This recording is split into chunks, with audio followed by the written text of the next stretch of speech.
Good morning, students. Now, after having done the chapter, the complete extraction of metals from their ores, now the metal that has been obtained, that is still not pure. It has to be refined. So, today we'll discuss different methods of purification or refining of metals. Now, metals, as already said, which have been extracted from ore, they contain some impurity. Now, they contain some impurity that may be due to number one, the presence of residual slag, or that may be due to the presence of residual flux, or it may be due to the presence of non-metals like silicon,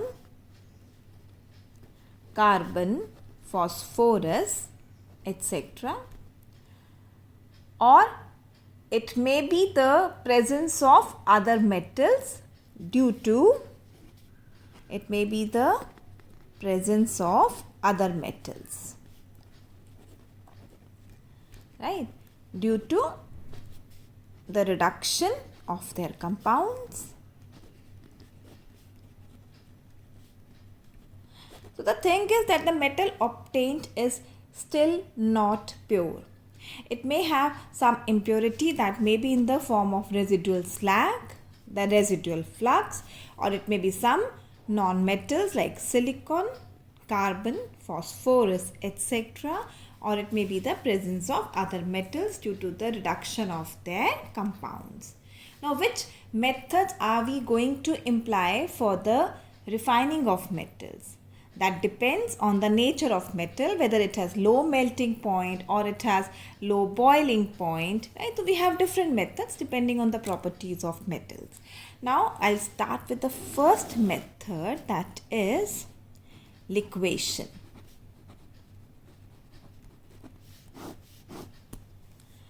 Now this method is used when the impurity has a higher melting point.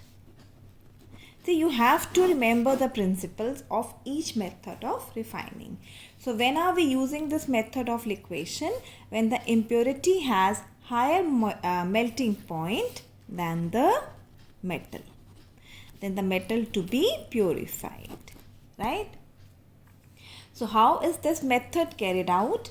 That the impure metal is placed on a sloping hearth of a furnace, right? The impure metal is placed on a sloping hearth of a furnace. I'll just draw a rough picture. Let's have, this is a reverberatory furnace and this is a sloping hearth of it, like this, just a rough picture just to show you. Then from here we have the charge that's being sent onto this hearth here. Now this is the impure metal which will be fed inside the furnace. So from here we are heating it. It's the heat. So now when the metal falls on the sloping hearth, because the metal has the lower melting point. So when it comes in contact with the heat, it melts and this, it will be collected somewhere outside here. That is how it falls inside, right? So this is the metal that comes out, and because impurities have the higher melting point, so they remain behind. It's only the metal that melts because it has lower melting point. So it comes in the molten state and flows along this slope. So this is called as liquation. That is, you're converting the metal into liquid state. And why it's possible? Because metal has a lower melting point as compared to the impurities. So this method is used to purify metals like bismuth, tin, lead, and mercury. So these metals can be purified by the process of liquation. Now coming to the second method of refining of metals, that is distillation. Now this method is used for the metals which have low boiling point or which are easily volatile. I hope you know the meaning of volatile, that is which can be easily converted into the vapor state. So the metals which have low boiling point or are easily volatile, they are refined by the process of distillation. So in this method we heat the impure metal, right? The impure metal is heated in a retort and the vapors formed are condensed. Like you carry out the process of distillation and the vapors are condensed, right? And we get the pure metal. So impurities, they remain behind. Why? Because the impurities are non-volatile. Impurities are non-volatile and they remain behind. Now this method is used to purify metals like mercury, zinc and cadmium because these metals have low boiling points. Now coming to the next method, the third method is electrolytic refining. Now this is a very it's a very good method, one of the best method because it gives 99.9% pure metal. Now metals like copper, silver, nickel, they can be purified by the process of electrolytic refining. Now in this method, because as the name indicates, it's electrolytic refining. So we have an electrolytic tank where we have one cathode and one anode, right? Now anode is made up of impure metal. Like suppose let it be impure copper. And cathode is a thin strip. Cathode is a thin strip of pure metal. So I'm taking pure copper here. So this is cathode. It carries a negative charge here, right? So this is the setup here. And we have inside the electrolytic tank, we have this electrolyte, which is the salt solution of the metal to be purified. Now, when we pass electric current, so what happens when we pass electric current? The metal from the anode, that gets oxidized, right? So metal from the anode, it forms copper ions plus 2 electrons. So this is the reaction taking place at anode. And the metal ions, they now move towards the cathode. So what happens at cathode? It is the reduction part. So Cu2 plus gains 2 electrons and form copper. So copper ions dissolve from the anode, they move towards the cathode and start depositing there. So we get the weight, you see that the weight of the cathode, that keeps on increasing and that of anode keeps on decreasing because metal ions are dissolving and then moving towards the cathode. And what about impurities? Because this anode is made up of impure copper. So the impurities, they settle down. That is called as anode mud. So once the entire metal from the anode has now gone towards the cathode, the impurities have settled down. So now the process will be over. So this is electrolytic refining of copper. Now coming on to the next method, that is zone refining. Zone refining method. Now, ultra pure form of semiconductors like silicon, germanium, gallium, they are obtained by this method of zone refining. Now, zone refining is also called as fractional crystallization.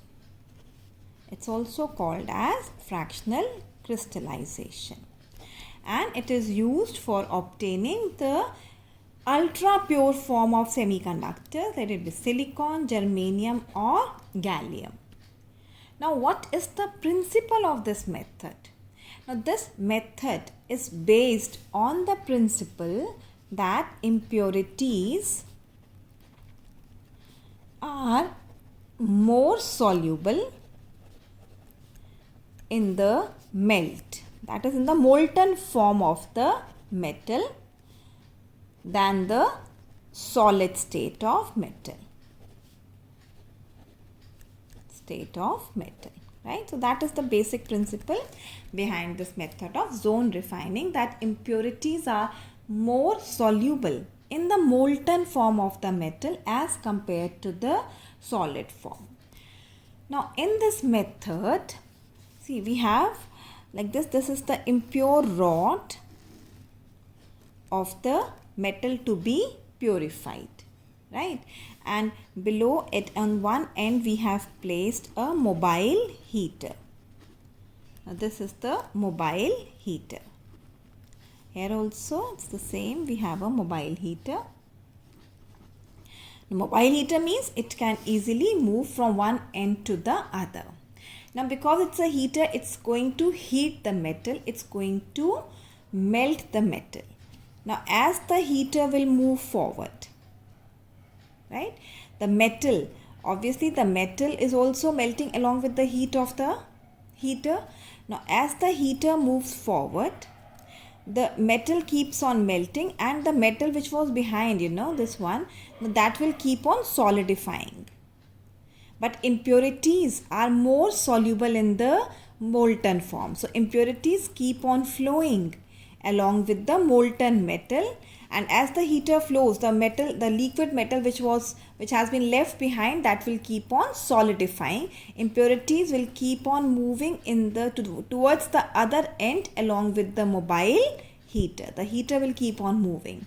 The impurities will keep on moving because impurities are more soluble in the molten form, and what is left at back is the pure metal. So, this method is repeated a number of times so that all the impurities are accumulated at the other end, and this end is then struck off, right? So, this impurities, they have accumulated here, and this end is now struck off. So, I'll just explain it to you that because the heater is mobile, that keeps on moving. So, the molten zone of the metal, that will keep on moving with the heater as the heater moves forward. And the pure metal, that crystallizes out of the melt, but impurities pass on to the molten zone. Right? This process we keep on repeating a number of times. The heater is moved in the same direction again and again. So, what happens, that the impurities get accumulated at one end. This end is now cut off. Now, coming on to the next method, that is vapor phase refining. Vapor phase refining. Now, in this method, the metal is converted into its volatile compound, and this volatile compound is then decomposed to give the pure metal. So, this is the basic principle behind it, that the impure metal is first converted into its volatile compound. So, now it's only the metal that will be converted into the compound, and impurities will remain behind. Now, this volatile compound is then decomposed to get the pure metal. So, what are the basic requirements for this vapor phase refining method is that number 1, metal should form a volatile compound with a suitable reagent. Metal should form a volatile compound with a suitable reagent. That is one condition. And then the second condition is that the compound, this volatile compound form, that should be easily decomposable. The volatile compound form should be easily decomposable so that we can get the metal easily. Now this is a very important method, and I'll discuss under this technique of vapor phase refining, we'll discuss Mond's process and Van Arkel method. Now Mond's process. This is used for the refining of nickel. Now in this process, nickel is heated with carbon monoxide. So nickel, when heated with carbon monoxide, it forms a volatile complex nickel carbonyl with carbon monoxide. So it's a volatile complex. Now this carbonyl is then heated further so that it decomposes to get back pure nickel. Right? So when nickel combines with carbonyl, it's only the nickel that's combining, the impurities do not combine. Now this is a volatile compound, but it is easily decomposable. So when heated, nickel carbonyl decomposes to give nickel and carbon monoxide. So this is one method of the vapor phase refining, that is the Mond's process for the refining of nickel. The second method, as said, is the Van Arkel method. Van Arkel method for the refining of zirconium or titanium. Now Van Arkel method is used for the refining of zirconium or titanium. Now in this method, the impure metal is heated, let's suppose it's zirconium, it is heated with iodine. So it forms a compound, a volatile compound, that is zirconium iodide. So impurities again remain behind. Now this volatile compound, when heated, it gives back pure zirconium and iodine. Right? So this is the vapor phase refining method for the purification of metals like nickel. For nickel we have the Mond's process and the Van Arkel method for zirconium and titanium. So what are the two basic conditions? When can we use this vapor phase refining method? That the metal should form the volatile compound with the suitable reagent, and that volatile compound should be easily decomposable. Now coming on to the last method of purification, that is chromatography. You have studied about this method in your class 11th also. Now chromatography is based on the principle of selective adsorption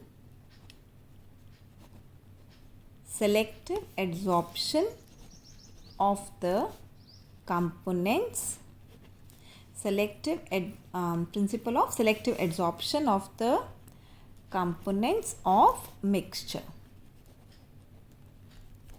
or I can say it is the selective distribution of the components of mixture between two phases. One is the mobile phase or the moving phase, and the other one is the stationary phase. Right? So the components of the mixture, they will selectively distribute themselves in the mobile phase and the stationary phase. Normally you will see that the mobile phase is a liquid and stationary phase is solid. Now we have different types of chromatography. We have column chromatography, we have thin layer chromatography, TLC, we have paper chromatography, and we also have gas chromatography. So these are the different types of chromatography. So I'll discuss in brief about column chromatography. So now in this method, we have because the name is column chromatography, so we are going to prepare a column. So we take a long tube, a long glass tube, just a burette kind tube, and at the base we fix a glass spool so as to close its end here, right? And this column is packed with any adsorbent, that may be silica gel, that may be alumina, right? It's packed with a adsorbent. Do you get it? It's just an adsorbent.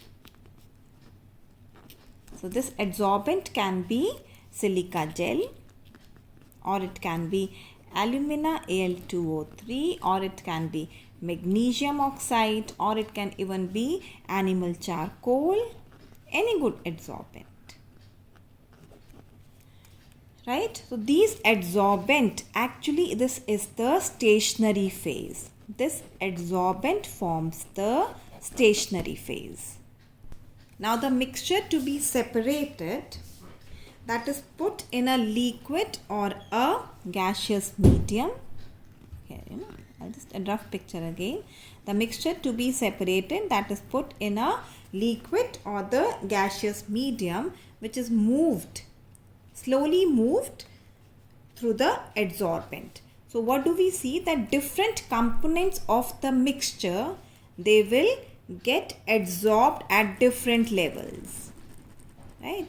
Different components of the mixture, they will get adsorbed at different levels.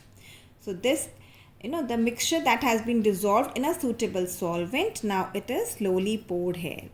So the components of the mixture, they get adsorbed at different levels. And later on, these adsorbed components, are removed. This process is called as elution, right?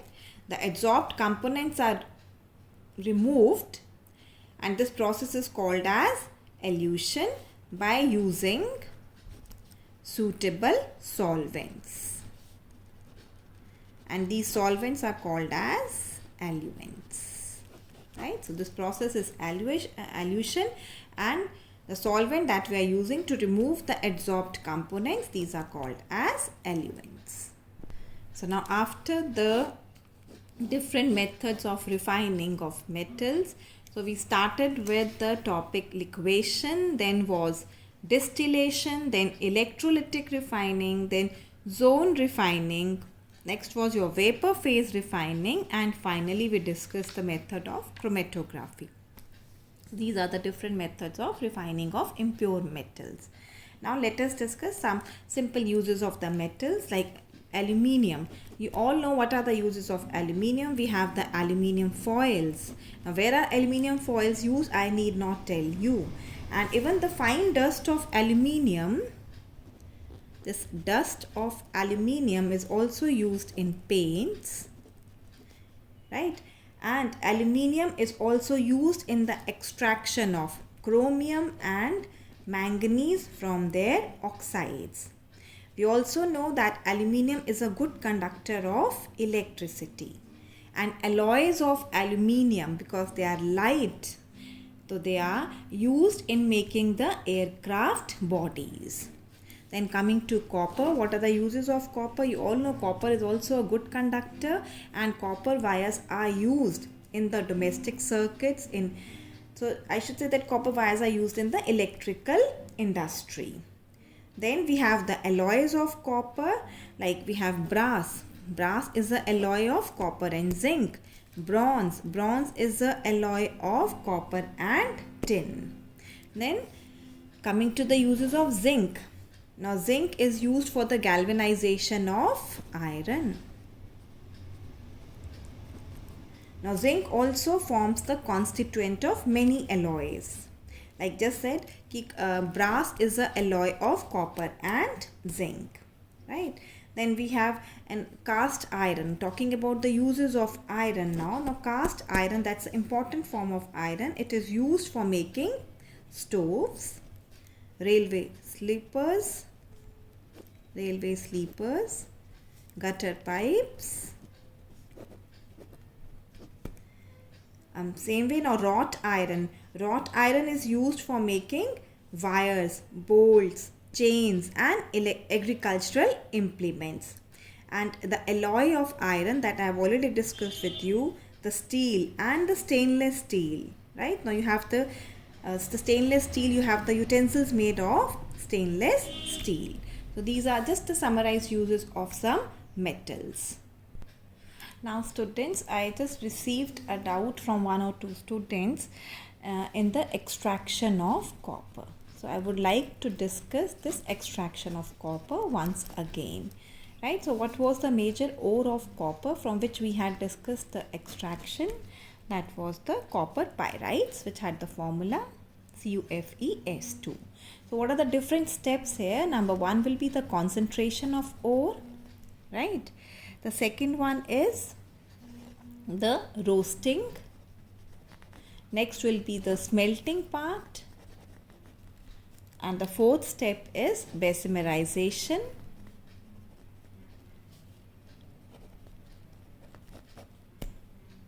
Right, and obviously the last step, once we get the copper, it is then purified. Right, so I'll discuss all these steps one by one.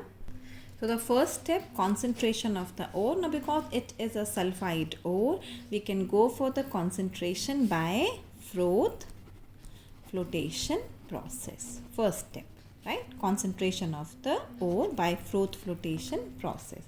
Now second step is the roasting. Roasting, you all know, that is the conversion of the sulfides into the oxides. So what are the reaction taking place during this method of roasting? This ore is heated with oxygen.